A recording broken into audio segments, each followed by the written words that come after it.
Thursday, they had one job: take back yesterday's line. They never did. Watch the chart. Every candle of the whole day sits under a number they could not tag. The high of the day printed at 11 in the morning, and that was the last time buyers showed up with any conviction. Then, the last 5 minutes of the session printed something you have already seen this week. If you only read the close, Thursday looks like a red day. It was a ceiling being written. The cost of scrolling past is walking into Friday with the wrong line. Stay with this replay. In about 2 minutes, you will see the print that decided the day. This is the replay. Before we go anywhere, I owe you a scoreboard. Last episode, I left you three numbers: 77.45, Monday's close; 77.13.95, Tuesday's high; 76.88.63, Tuesday's last bar low. Wednesday actually came for two of them. They tagged Tuesday's high, they held Tuesday's last bar low, and they missed Monday's close by a point and 13 cents at 11 o'clock on Wednesday. So Wednesday was the bounce.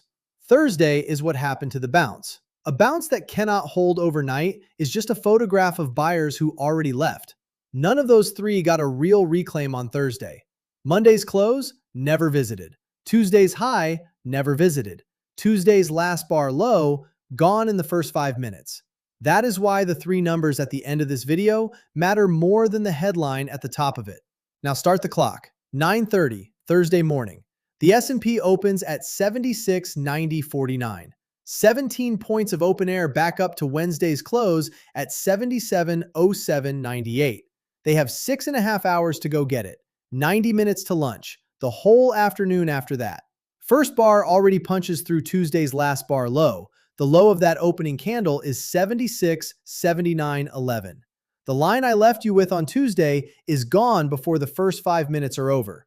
Then they try. 9:35, they get to 76.97.20. 9:40, 76.97.15. Close. Not there. Then they dip. 10:20, 76.72.47, and they climb. They have a line in mind. Watch where they are going, because the next hour is the whole day. 11 o'clock, 76.99.96. Write that number down. That is the high of the entire day. 4 cents short of 7,700.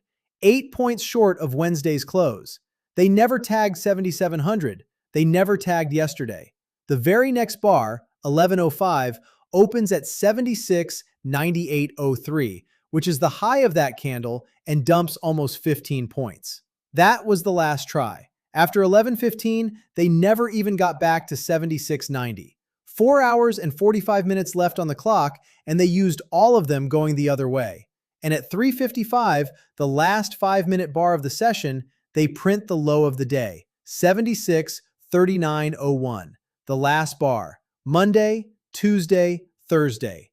3 last bar lows in 4 sessions. File that away. That is not a washout that got bought. That is sellers working into the close. It is the whole day in one candle. Here's the story that went out. Wall Street sinks as bond yields rise. Walmart results disappoint.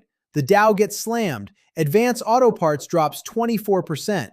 Every one of those sentences is a headline. None of them is the clock. The high of the day was already in at 11 o'clock. 4 cents short of a round number before the afternoon grind even started. If you waited for the Walmart story to explain Thursday, you missed the ceiling being written in real time.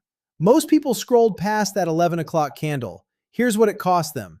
They will spend Friday treating 7,700 like air when the tape already told them it is a lid. And in a minute, I will show you the photograph from yesterday that makes that lid obvious. The cost of leaving now is missing why that line was never air. Let me slow this right down. Yesterday, Wednesday, the S&P printed its low of day at 950, 7,700.07. That was the floor. They held it. Then they ran, and at 11 o'clock Wednesday, they printed the high of that day at 77.43.93, a point and 13 cents short of Monday's close.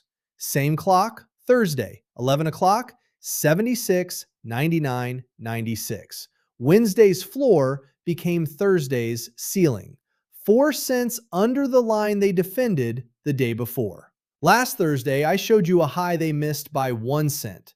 This Thursday, they missed a round number by 4 cents. Then they never came back. A floor you close above is not a floor if the next session cannot even tag it. Next time price comes back to 7,700, you already know what happened there.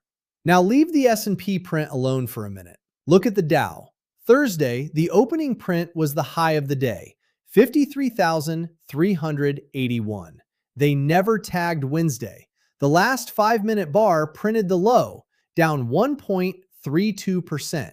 That is the same handwriting as the S&P, louder. The Nasdaq found a floor at 215 and bounced. The S&P never did. And the fear gauge, the VIX, closed at 16 even, up 7.4%. Wednesday, it fell more than 6%.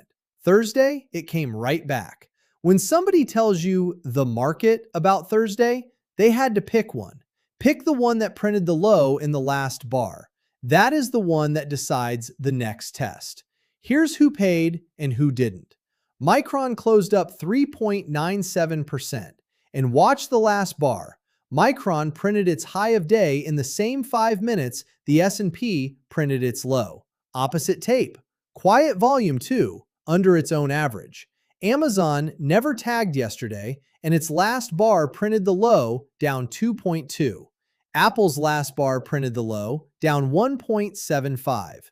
Tesla never tagged yesterday either. The high was the open, but that is not the clock of the session. The clock of the session is this. The average went out on its low, while the one name that held up ran into the close. An index is an average of a war. Thursday, the war was Amazon and Apple working lower into the bell, and Micron going the other way. So here is Thursday in one sentence. They opened under Wednesday. They missed 7,700 by 4 cents at 11 o'clock. Then the last bar printed the low. The Dow's open was the high. Fear went up. So here are your 3 live levels in order. 76, 99, 96. Thursday's high, 4 cents under 7,700. That is the first ceiling they have to beat. 77.0798. Wednesday's close. Take that back and the gap fill starts. And 76.3901. The last bar low. Lose that, and this is not a one-day fade off a missed round number. It is a tape that is still working lower when the bell is about to ring. Those 3 lines are live right now. They get tested again, maybe tomorrow, maybe the next session. You now know what everyone else will find out late. If you want the read before the open, the letter is free at trenchtom.com. Read the tape. That's Thursday. That's the replay.